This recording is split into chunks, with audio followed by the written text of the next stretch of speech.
ohigura mbonuro pike ogebilita.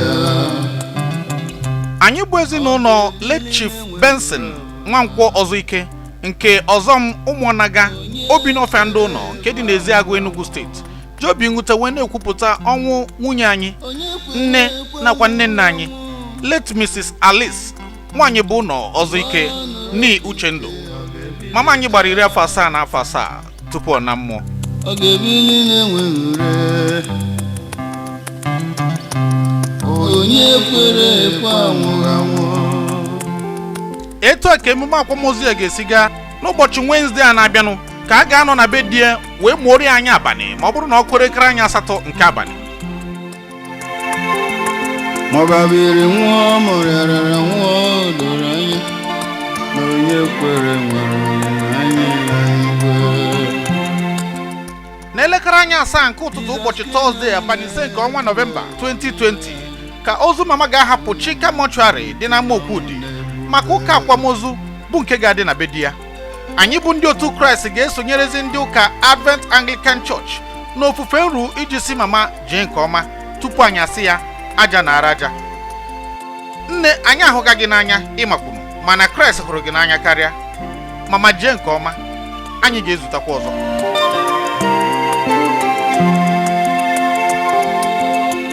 Ndị enyi na ikwu na ibe ga-erota isonyere anyị n'ụbọchị ụka maka ofufe ikene Chineke n'ụlọ ụka Advent Anglican Church Obinagụ ndị ụlọ ma ọ bụrụ na ọkụ elekere anya 9 nke ụtụtụ ka anyị kene Chineke maka ezi ndụ nwaanyị ọma onye tinyere aka n'ọkwa bụ Chief Christian Ndubuisi Ozuike ọzọm nke mbụ nke ọzọm Kingdom Chriscan Investment Limited n'aha ezinụlọ. Agbabiri nwa rịara nwa doro anya onye kwere nwere anya ebighị.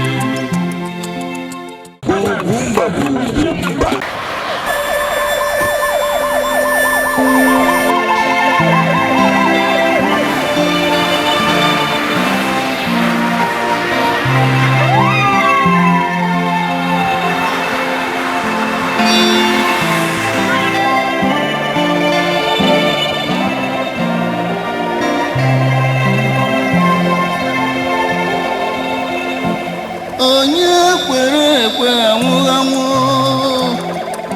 ohigura mbonuro pike ogebilita. Ogebili na-enweghị ọbụla onye kwere ekwe anwụghị anwụ.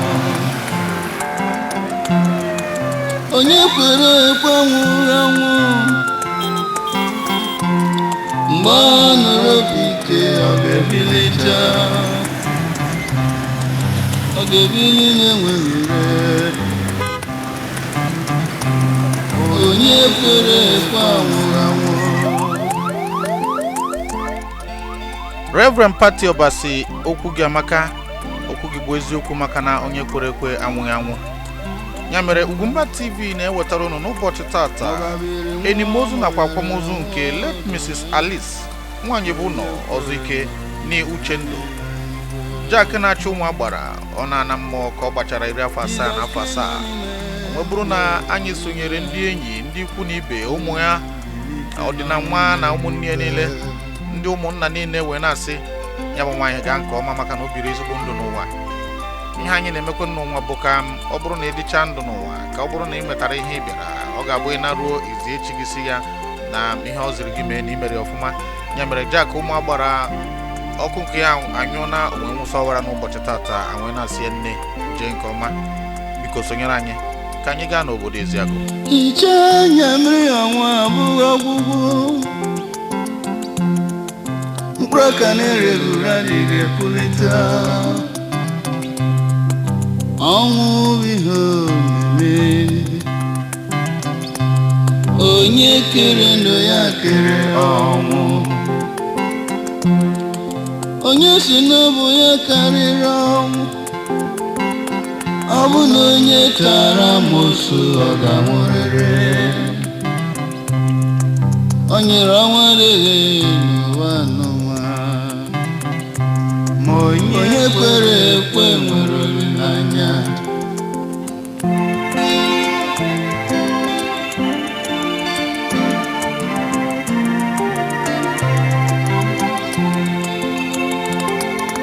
agbabiri nwa rịarara nwa odoro anya onye kwere nwere anya ebighị ebi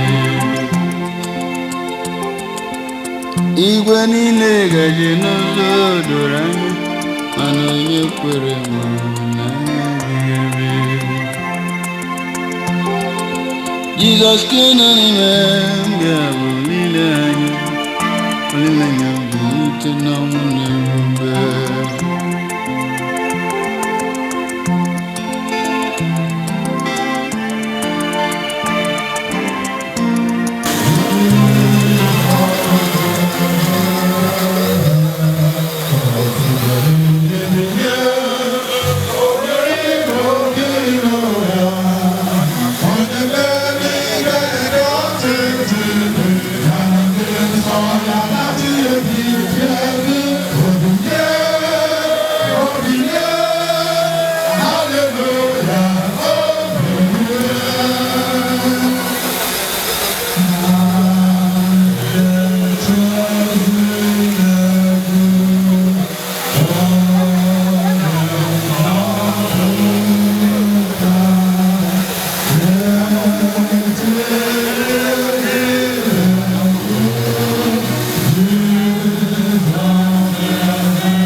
Mwa bo Sofia nwezi bo nwokori na asịgị ife abụ Ugwumba.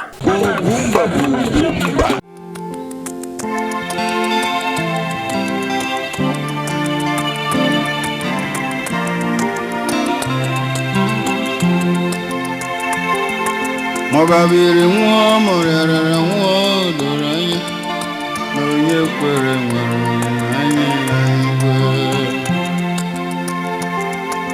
Jesus came on him and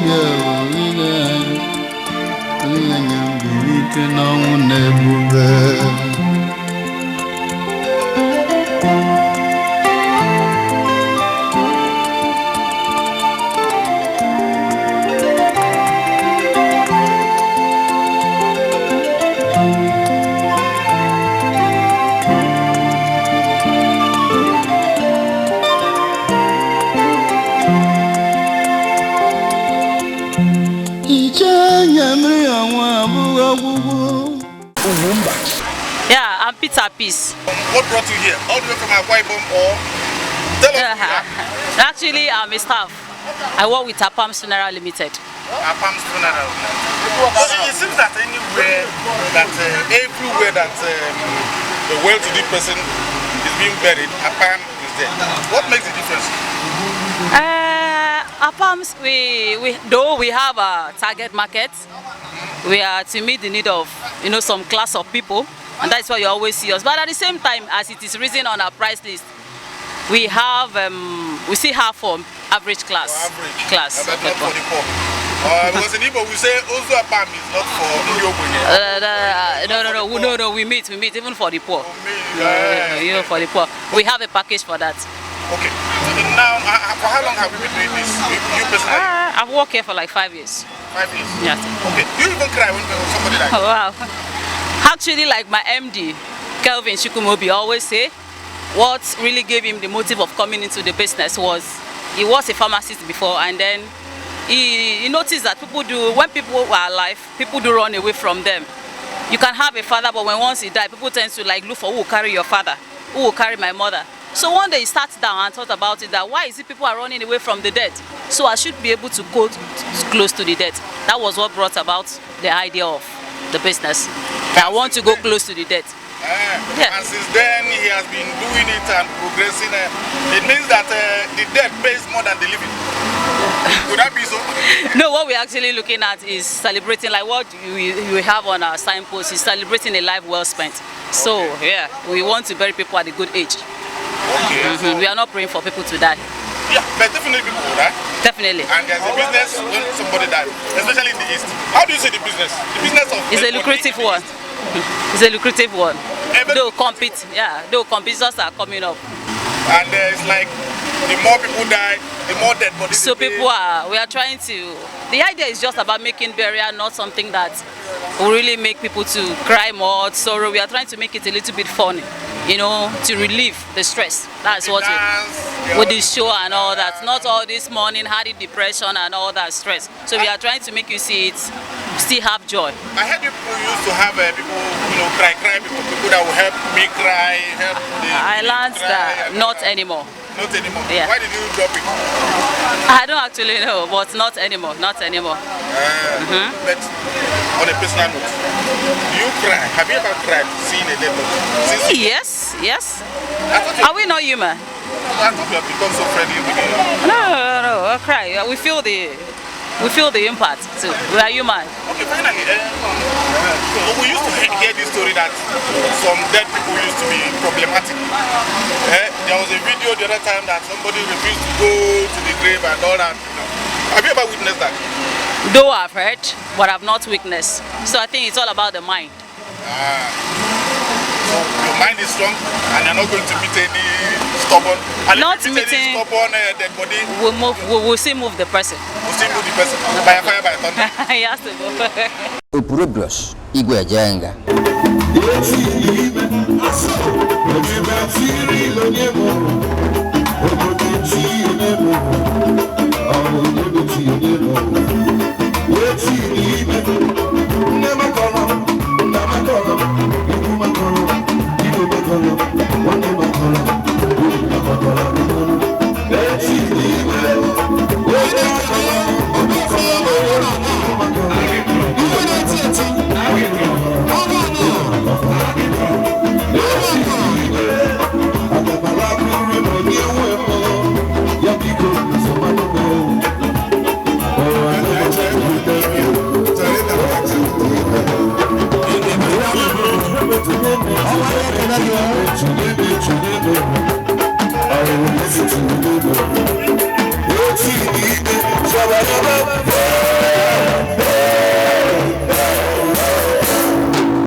Hey,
You're welcome, sir. You're welcome, sir.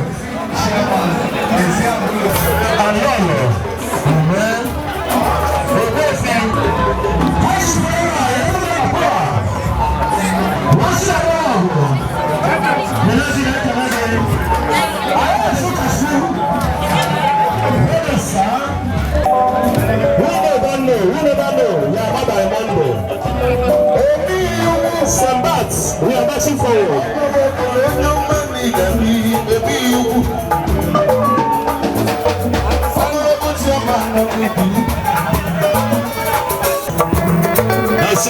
Ladies and gentlemen, is a driver of the game down there where all 188 me Abatago. Everybody's talking. Please, Uncle Anna 230. Another international executive members. Another international standing. Watching the ball of the Sujaban. So, this is We are going for our conference visit.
International Market Association.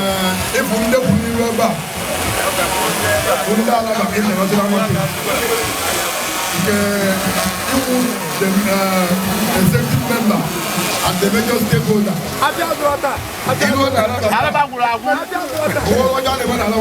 Elected officer, executive.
Opurebros igwe jenga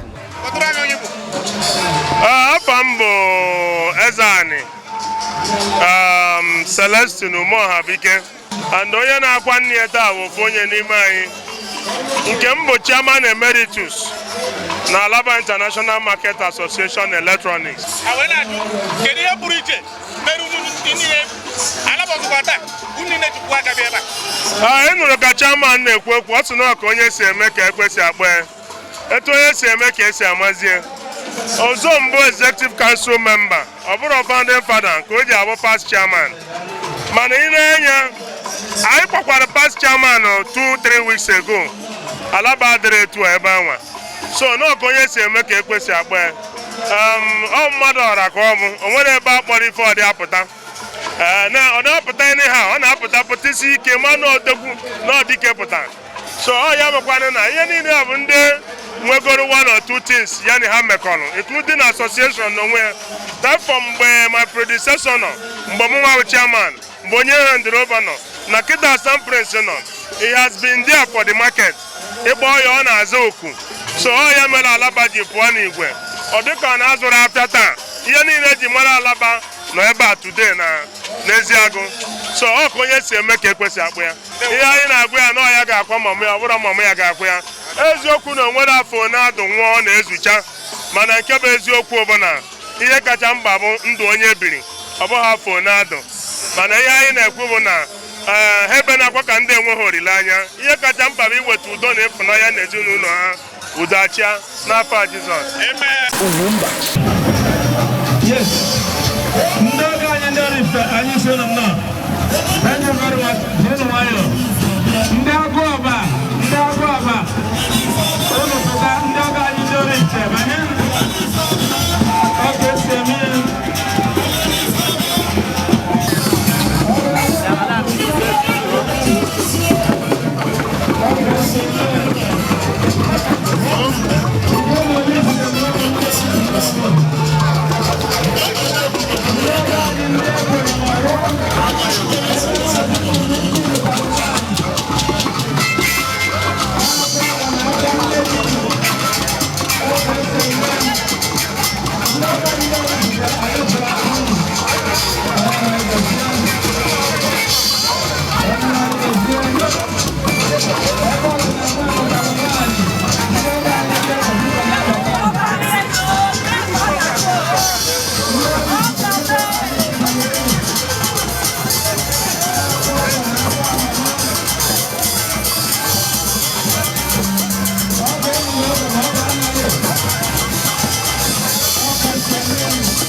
Ava m Opolinus Ugochukwu Sampri onye nke na-eji Sampris ọmalụ ụlọ executive chairman Alaba International Market Electronics. Nke bụ executive. Ọ dị mma. Gịnị bụ executive chairman bịa Enugu steeti taa? Asị na ọka onye si eme ka ekwesị agba ya. Ana na nkwụ ama ahụ na bada apịa ka iku. Ndobisi wụ my personal friend and one of my supporter in my government. Apart from Munwa, he's the next person that contributed much in my government. So that's why I enjoy Lagos. I understand Lagos on Monday. She had about yesterday. They wake up here. One of the world water. I don't know. Can't do women.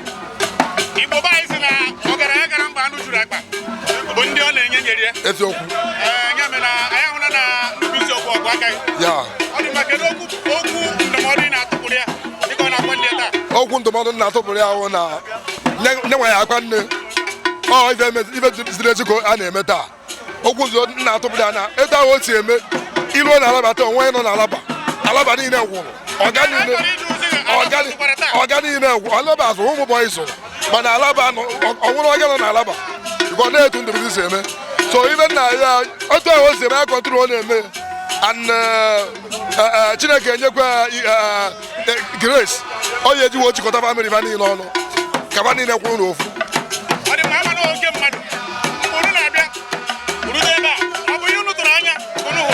ọ dị ibe anyị tụrụ anya mana anyị bịakwasịrị fụkwa atị na abụ ibe ka ubi ele ọba o mebere karịa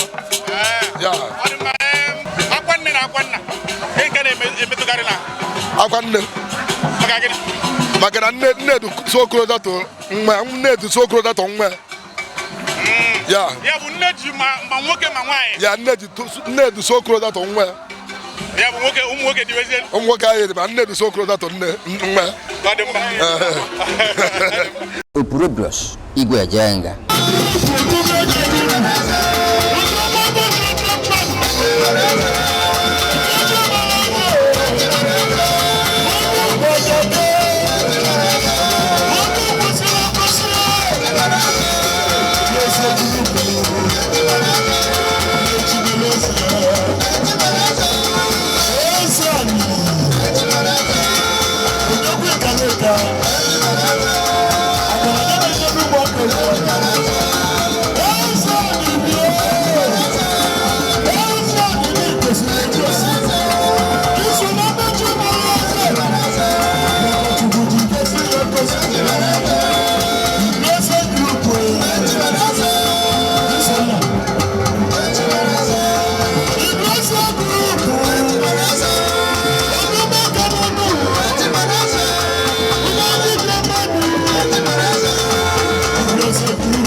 My name is Chief Omifuku Judarinze.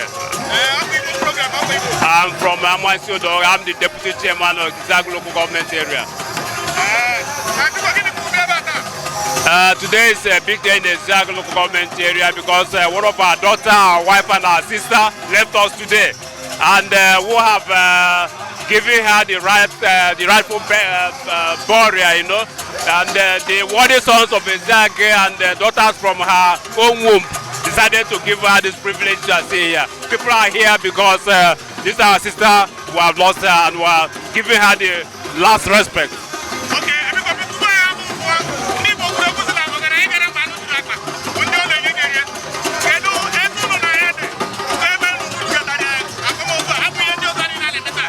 In fact, this family is a known family in the Zag local government area, and this family is very, very important to the life of each and every one of us here in Ezago. So what we are doing here is what these people are doing to every other person in Ezago. Thank you.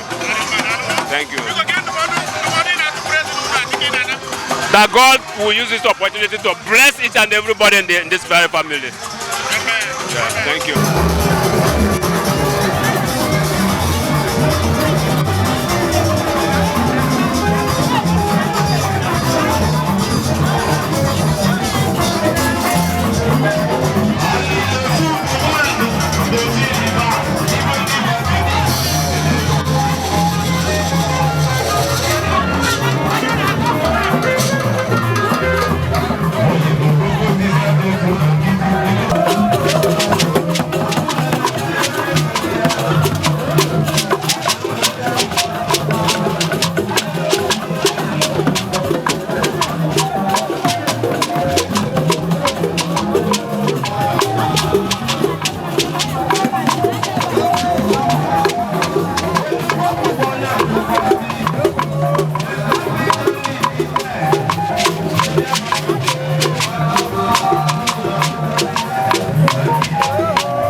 Tata, na kwa maya bu oyo obro ka bo bu ye ni na eme no obro fi anwa o na bo isi o na afuta o bi ke olon na ego so mana ego kwa ya o to bom ego na ewe o na ya ai ba ya ju na abia onye na ya ai kai na onye na ya ai ba na ye o de la koso o ya me na ai avambu ogbuefu chifu ogbuefu libros me PG obro ka no time no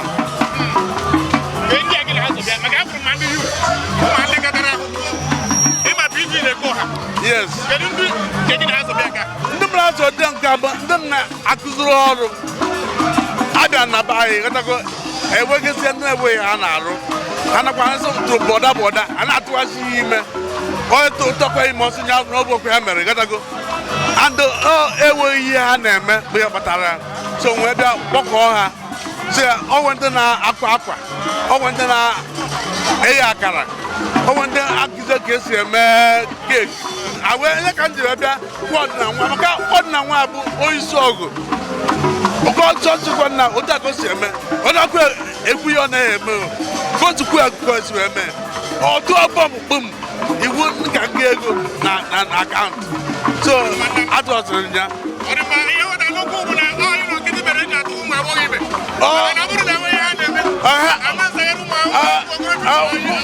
Oh God! I don't pay me. As I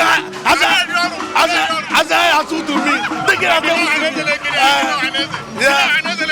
I'm making dog and because all of us go to women as I buy.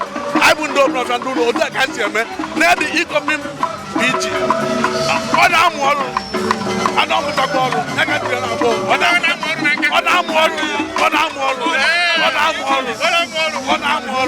yes.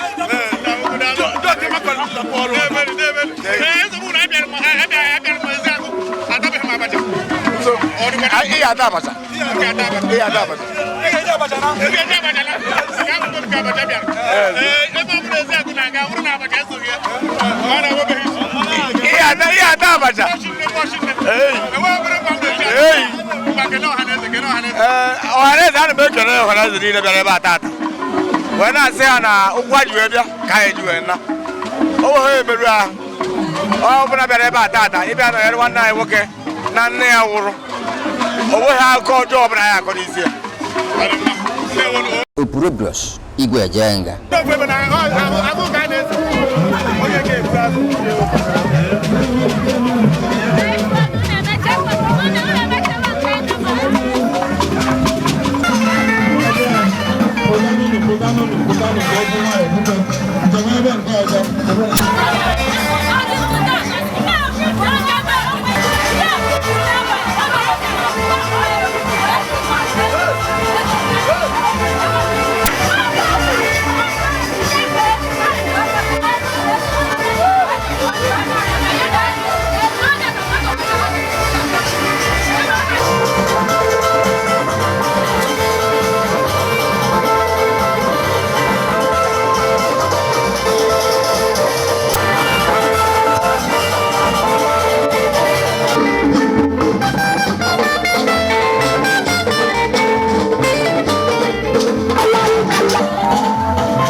ndụmọdụ ha si mụgwa jijide gị a wee sị gị gwa ha nkwa maka na anyị ma na ebe otu ise ebe mbụ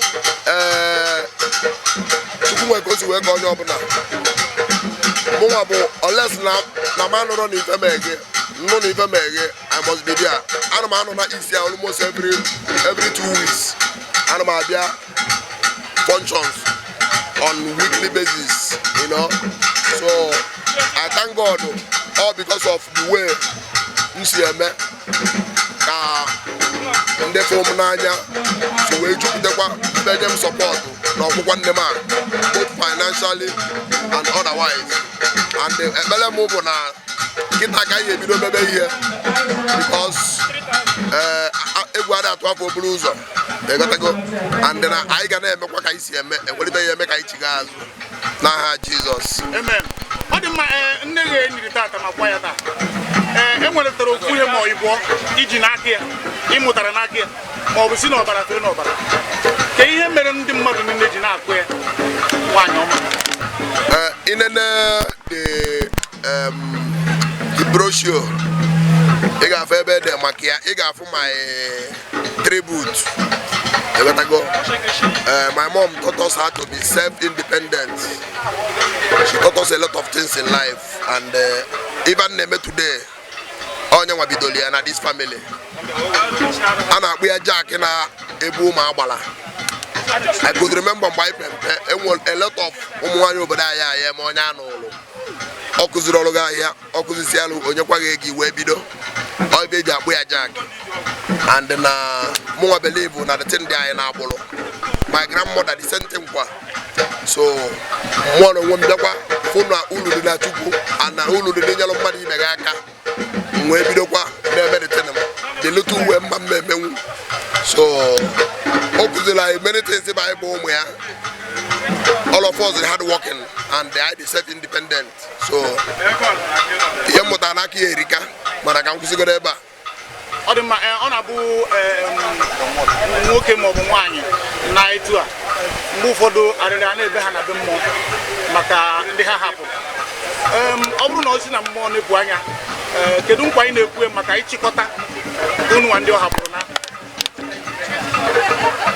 my mom mana ọ rapụrụ mmadụ my mom na my father mana ha rapụrụ mmadụ onye dị ka mụnwa because at least ọ bụrụ na mmadụ 20 n'obodo a dịka mụnwa udo ga-adị enwere ya dị bịa ga enwe nsogbu. I have empowered so many people both home and abroad and all uru ya dị far so udo dị and continue doing good thing.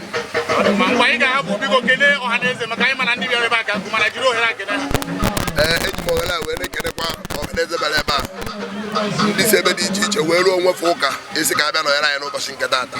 Ekpere m n'isi onye ọbụla bụ ụkwụ ha ya eju wee na aka nke ha ji bịa mma n'aha Jizọs ha ya ana n'udo ịkpọma ya akpọpụ iru mbọsị nkefa ha ya enwekwane ya abịa nọnyere pa n'aha Jizọs.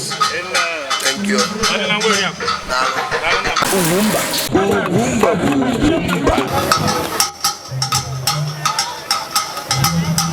UGWUMBA.